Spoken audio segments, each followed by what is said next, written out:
Yeah, here we are for the quaddie leg preview of Flemington. Gord's got a race at Ipswich that he's keen to discuss with us as well. That's their feature day. That's the day where all the hooligans turn up. And back in the day when we had men on track doing mounting yard, they wouldn't go to Ipswich. But anyway, we're going to go there for race 9. For subscribers, we have already covered off races 1 to 5, and you find those in the subscriber-only channel.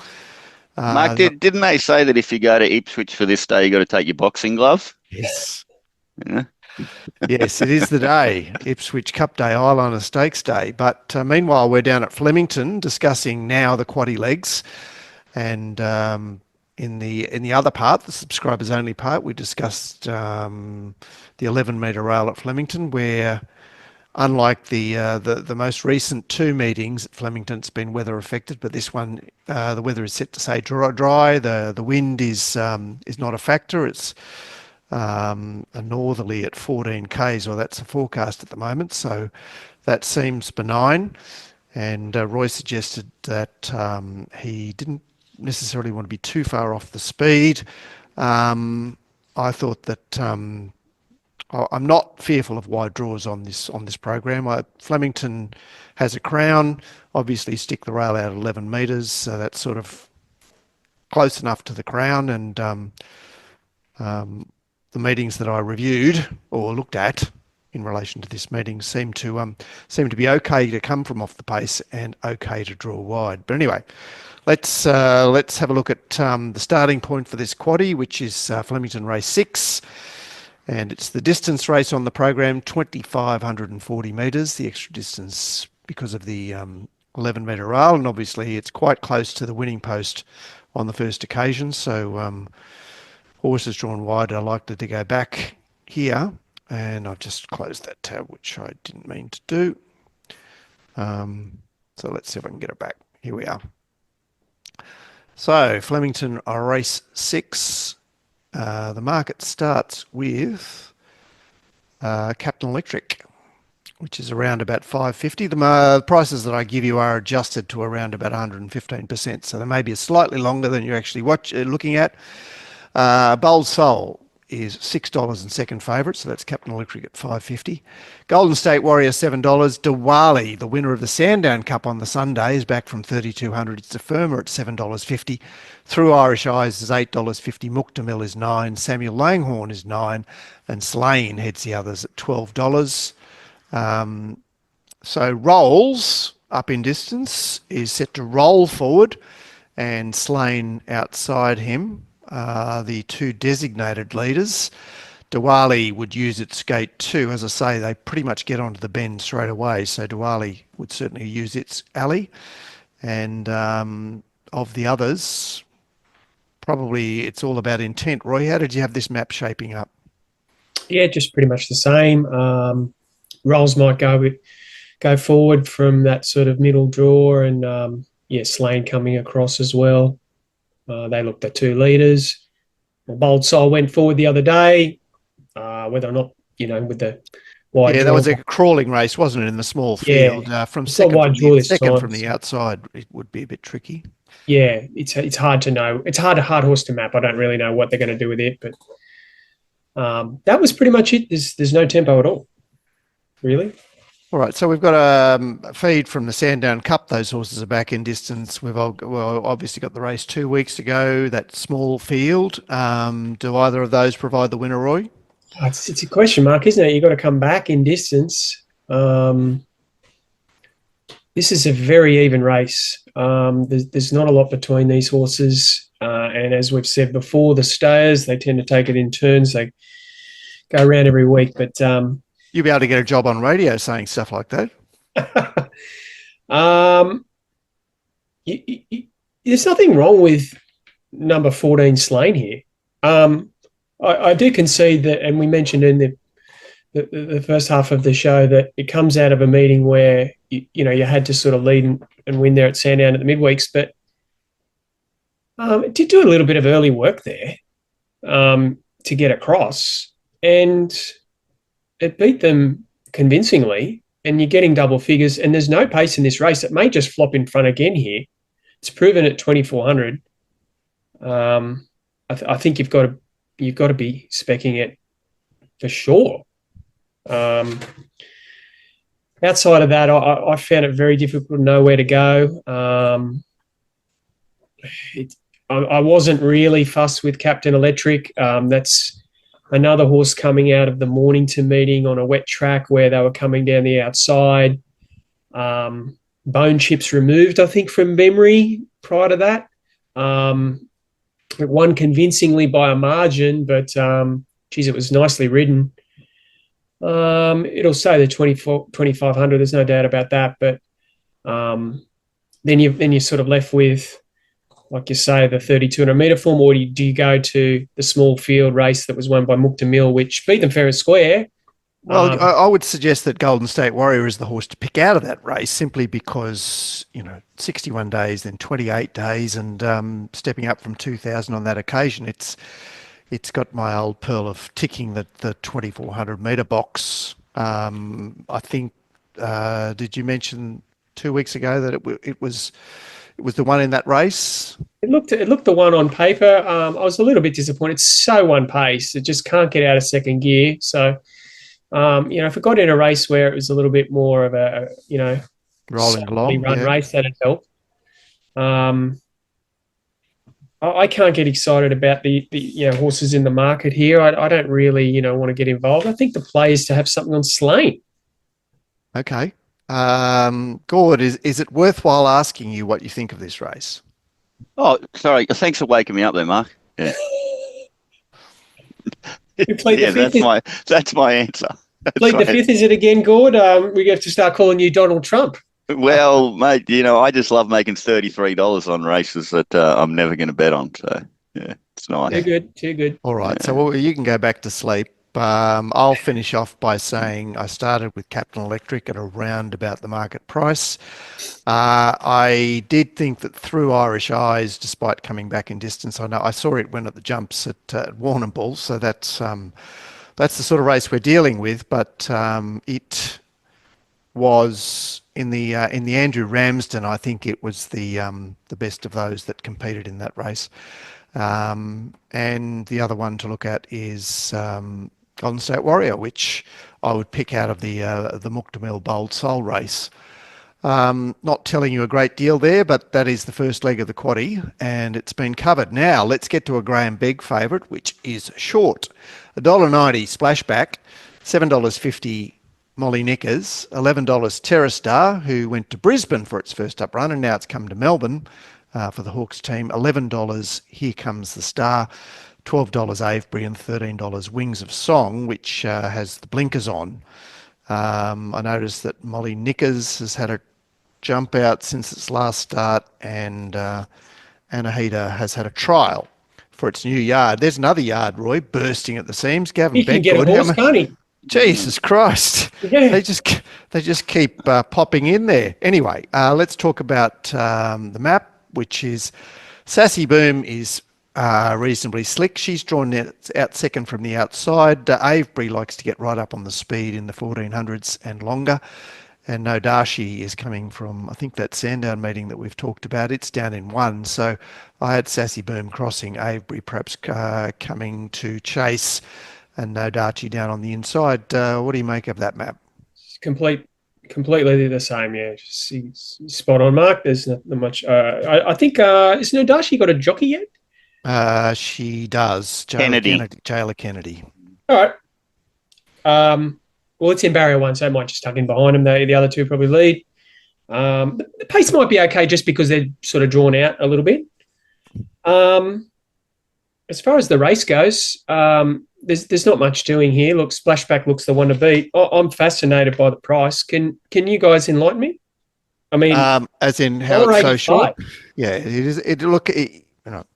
How many runs has he had it for? He's had it for 3 runs. 3 runs. And obviously she's won twice first up, and then things didn't work in what is a harder race second up last time. I went looking for her and marked her 5-2 here. What are you saying, Roy? Oh, I just, I mean, it's got to be the one to beat. There's no doubt about that. But yeah, I thought $1.85. I was shocked to see that. I certainly couldn't come into that sort of price range. I found it difficult to get really keen on the others. Perhaps maybe you could make a case for Terrastar. Run in Brisbane was fine, but a bit of a strange preparation, isn't it, going up and coming back? But none of these horses that are, going anywhere. So there's not a lot to sort of, get keen on here. But yeah, geez, I was shocked at 185. Well, it opened up longer, man. Yeah, well, there you go. Okay. Back, yeah. What did it open up? 260 or something good? 250? Yeah. 260 was posted 24 hours ago. Yeah, well, Gord, you want to talk about this favourite because... yeah, I'm fascinated to know what other people are thinking here. It's found the right race. Yeah, it's not a difficult race. Its map might be a little bit tricky, but go on, Gord. There's only one negative about this horse, and that is last start, it wasn't sort of really dynamic between about the 4 and the 2 or the 5 and the 3, which is, I like to see him doing it really easy during that stage of the race. But I think that was due to the fact 1,200 metres is just not this horse's go. So I'm going to sort of ignore that one little chink and just say I'm loving this thing up to 1,400 metres. You could argue that it could have won that race at Flemington.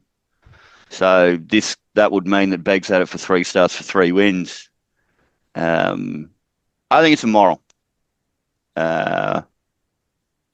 Okay, well, you don't need to say any more. But similar to the moral earlier on in the card, and that is like I've already backed it. So, would I be jumping into 185? There seems to be what sort of price would you be looking at to top up on? I guess that's the question. I'd say 230, somewhere around there. It'd be top up, and I think there's a chance I get it. So, we'll wait and see. There's just nothing else in the race because. Roy, my danger was Terrastar, like you, and if Terrastar's your danger, like a nonny, it's hard to hang your head on. Yeah, what are you going to do? Because the local stuff is just rubbish compared to Splashback. So Molly Nickers split Hughes and O2 good last start. Is that not a good reference? It's the worst mapped horse in the race, I think. I had a third last and wide. Okay. With an apprentice on. All right. It was my danger. Obviously, Splashback gets all the attention here because it's the yard. It's early in its prep. She's a last start winner, which it's sort of not that easy to find, and that's a good go-to in a mare's race. Let's move on. I mean, you're probably best horse. You're down in weight off your last dominant victory. There's a lot of ticks going on with this horse, guys. Sure. I mean, let's say, guys, I'm just talking to you guys out there that are watching the show. Like, I'd be very cautious betting against it. Whether you want to back it or not is the decision you make. And, Yeah, perhaps it will drift, Gord. I mean, could you see this starting at $1.70 or $1.60? No. But then I'm struggling to so how like you think you get those over firms early when the markets go up and then there's normally a pushback later on. You like to be able to see the other horses that they might go looking for, and I'm struggling to find that. Yeah, I do agree with that. Yeah, it's hard to get excited about the opposition, but all right. Well, it sounds like that's Gord's race. Let's move on to the penultimate, which. Looks like it might be a lead up to something. Roy, what's happening in a couple of weeks in Flemington? Yes, we've got our the winter finals day, the big winter finals day. So who knows what plans all these trainers have got in store for these horses that are in on Saturday. But anyway, we'll worry about that in a couple of weeks. But it might be worth remembering, mightn't it? Yeah. Maybe for the next meeting. Yeah. Yes, Jimmy. Yes. Grand Finals day. Yes. Jimmy the Bear is favourite here at $5. Verdad is $6.50. El Soleado second up is $7.50. Holy Man's is $8. Regal Zeus $8.50. St Lawrence, another one to find its way to the Bedgood yard with the fat first up record is $9. And then you're out to pounding at 13. Map here is Regal Zeus. The leader, Magnus Spin and Dashing will need to get across, and both of them are on-pace runners. So they look to head across to accompany Regal Zeus. And of the others, I had Verdad getting into quite a decent spot. I wasn't sure how much Jimmy the Bear would be able to hold its position, but Roy, have you got a view on this map?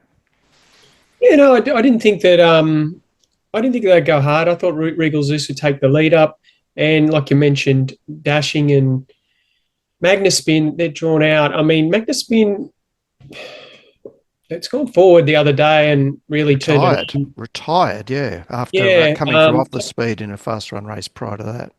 Yeah, well, that's the thing. Tactics were queried, so the connections might be a little bit more hesitant to press on, with it. So I thought probably Regal Zeus would dictate.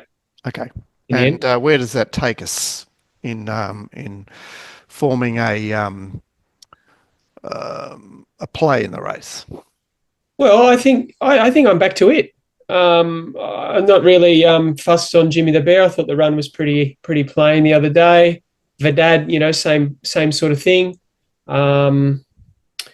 Wasn't overly fussed on the Swan Hill form line. I mean, Dashing and Holy Mans were coming out of that. I couldn't get overly excited about that.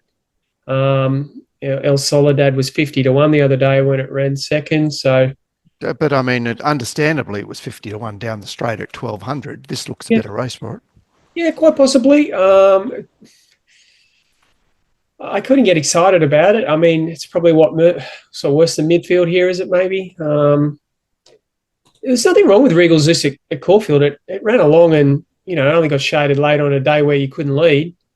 I can understand that maybe people might be a little bit concerned. Is it a Flemington horse? That's a little bit of a question mark.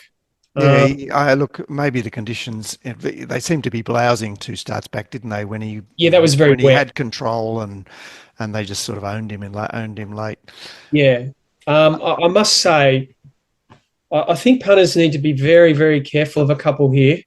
And once again, the trainer change with numbers 1 and 8, Casino 17 and St Lawrence, that they've both trialled up really well for the new yard. Stable's flying. Veg good, and I think you've got to have something on them. They look ready to go, from what I can see. They're both. Well, let's ask Gord, because I mean St Lawrence might be a horse that interests you, given that these hard heads have been battering away at each other for run after run after run. Something fresh catch your eye here, Gord? I think number 8 St Lawrence is a moral. I'm struggling to see how it gets beat, except for just bad luck from barrier 1. This horse has got a stack of ability, a lot more ability than any of these others, and you can completely ignore its last 2, what could you say, subpar performances, because where did it trial before it had that run at Wyong and that run at Randwick, Mark? It trialled at Newcastle, didn't it? Yeah. While it was being trained by Ma, which means it was in the stable of death for those 2 runs. I know. We're supposed to love beach stables, but Williamtown has been labelled the stable of death. Just loving the trainer change, particularly trainer change from where it was being trained for the Mars stable. Our Glenn Pollitt, the number 1 mounting yard guy in Australia, tells me that the horse has a ton of ability and is a really good type, and we do have some really good runs that would just own this race previously as well, before those 2 sort of slightly disappointing performances, which I've told you there are plenty of reasons that you can forgive those 2 runs. Interesting, the trial there, Roy. You're saying sensational trial. You're saying that last 200 metres was sensational, were you? Because it was Did you see the fog there, mate? The cameraman's going everywhere trying to find the horses. A little bit misty. Yeah. That was, I mean, only seeing the last section of the trial, I've never seen a better trial. So Yeah. Did you catch number one? I haven't watched that trial. Sorry, I haven't watched. Oh, was that in the same trial? That was the one same day. Same day. No, I haven't watched trial number one because nothing spat off the page as it having anywhere near the ability of St. Lawrence. So, well, tell me, was it good? Was it? Might have been better. Oh, come on, mate. Can we do a third show? You could come back on and how much of that trial did you see? Did you see the last bit of that trial? Yeah, I only saw the same amount of St. Lawrence, but I thought it might have tried better. There you go. I'll be interested to see. Come in the room and have a chat about it, Gord, after you've watched it, maybe later tonight. And yeah, I'll post something in there. To be honest, I mean, I was just so. The apprentice is sneaky, beautiful stuff about St. Lawrence, ticked off by a sensational trial. I was just that excited. And then I look at the price and I'm like, and there could be resistance because you're first up. I'm excited about backing this horse. They're just great bets, these types. I thought the other interesting one was the overseas horse, but Roy. Number 2? Voyager. Yeah, because, man. Trial was okay. Yeah, on the inside there, you notice it's a bit of a one batter. I mean, obviously when you're running over 2,800 metres overseas. Ran over there, didn't it? Yeah, but if you notice it's 2 runs over 1,600 metres where its first 2 ever career starts, they were pretty good too. Yeah. So look, I didn't see everything I wanted in the trial, but it was okay. Yeah, it was a pass mark. I think there's some ticks there. Jar betting too, but super keen on St. Lawrence, guys. I just think this thing could shit in. Well, I marked the Bedgegood pair together as chances, but I'm all over Vedad here. He was 42 days into Caulfield, and he just had the wrong run there. And back to Flemington, he's had a jump out since. I think he gets the right run, and he's my choice. A nod to El Soleado, who certainly overperformed last start down the straight. The nightcap is the most interesting race of the day. Might be the most interesting race around Australia. I'm going to say $3.30 for Dalo. I know it's only $3, but that's adjusted for a bit of excess percentage there. $5.50 Brave One, which is still in at Randwick. $5.50 She's an Artist, which won on the same day as Fidelo at Bendigo. $8 in a Firma Bridal Waltz. $9 the winner of the lead-up Salsa Fellow, and it's $20 bar those. Back down the straight, Bold Bastille is the leader in the last here. She is fast, and she gets the staggers at this trip. Out wide, Time-Lapse over on the grandstand side. Don't Russia has speed, but I see it's in at Moe today, so it's an unlikely runner. Bridal Waltz shouldn't be too far away over on the flat side. And as far as the favourite is concerned, it's drawn in the middle. Roy, where are you anticipating the favourite getting to here? In front of them at the end. Very succinct. Take it up. Away you go. Yeah. The most important part. This is just too good for him. There's it's just a matter of going around. I mean, maybe if you wanted to get cute down the straight, might be a query. The trainer's a little bit unknown. Yeah, I think he's had about 130 runs in the last 5 years, so he's obviously got a very boutique stable. I'm sure that phone's been ringing hot about this one. That was just dynamic at Bendigo. And this will just be winning and take the early price. I mean, I can see that there's some strength to the Ma runner. She's an Artist. Well, they ran on the same day. I've got it going 4 lengths slower. Is that how you read it? Yeah, well, I think, it's probably still deserves to be the second pick here. Maybe Salsa Fellow's got some sort of a chance. It likes this, obviously likes the straight there at Flemington the other day and did a good job being held up and winning on a Saturday. It's hard to do that. But Yeah, well, she was home, wasn't she? they bumped into something pretty good here. And, I think this is just an absolute living, breathing certainty. I can't imagine that, anyone could price this longer than $2. Okay, good. That's a challenge for you. What are you doing with this favourite? Let's say. Yeah, so let's talk about the market. I don't think it's going to jump even money, right? I think it's going to jump longer than that. We'll see, but there's other snippets here. What's surprising with me is you've got to get rid of a couple of boyfriends of yours that have done the right thing by you as well. You're not loyal. Kick them out. Find the winner. Hey?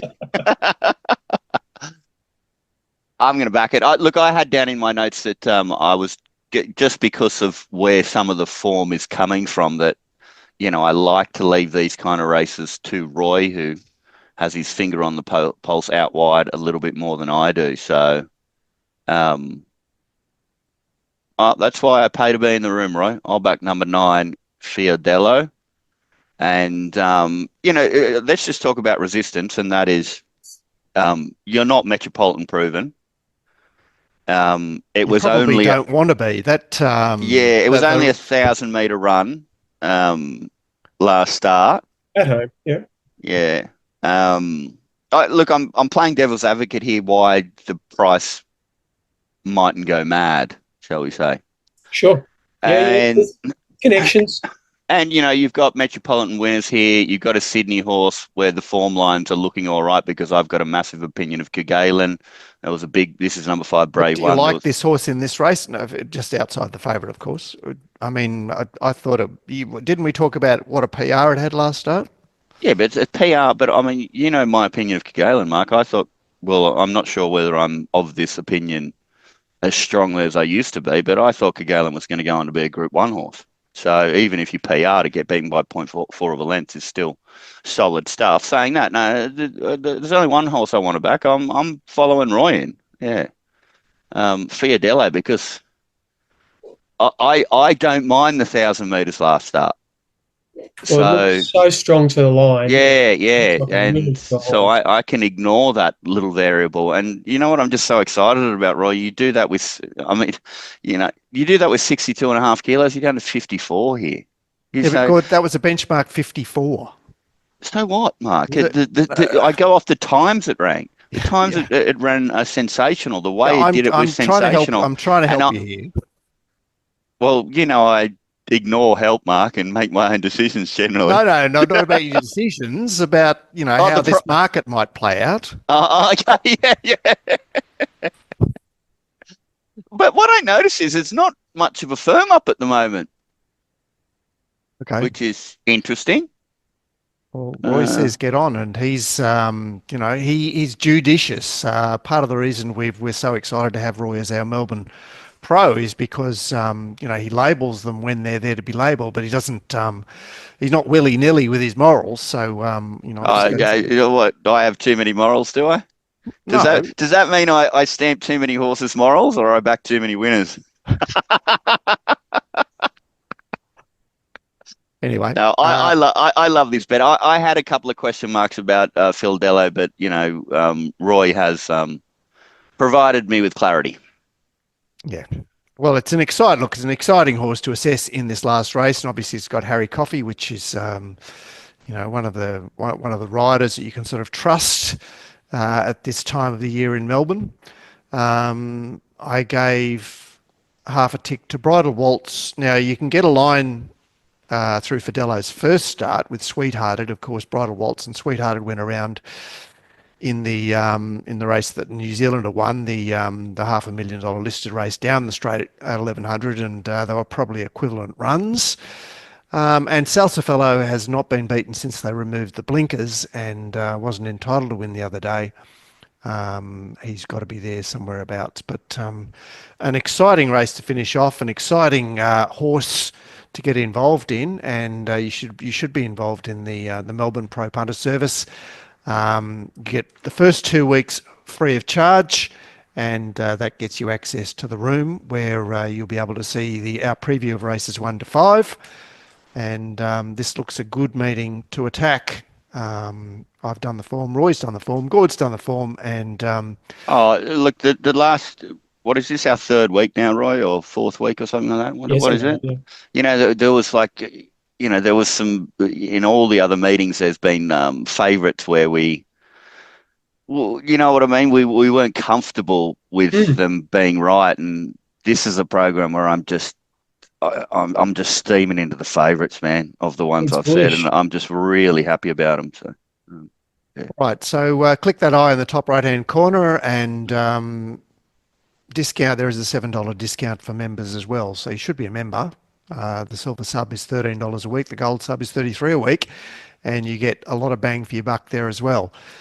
Thanks, Roy. We look forward to your prognostications in that channel, the Melbourne Pro Punter channel. Of course, we're going to talk about race 9 at Ipswich before we leave. I'm not going to reference you particularly in relation to that race, Roy. So, Gord, I'll let you know that Gerringong is favoured at $2.80 and a firmer.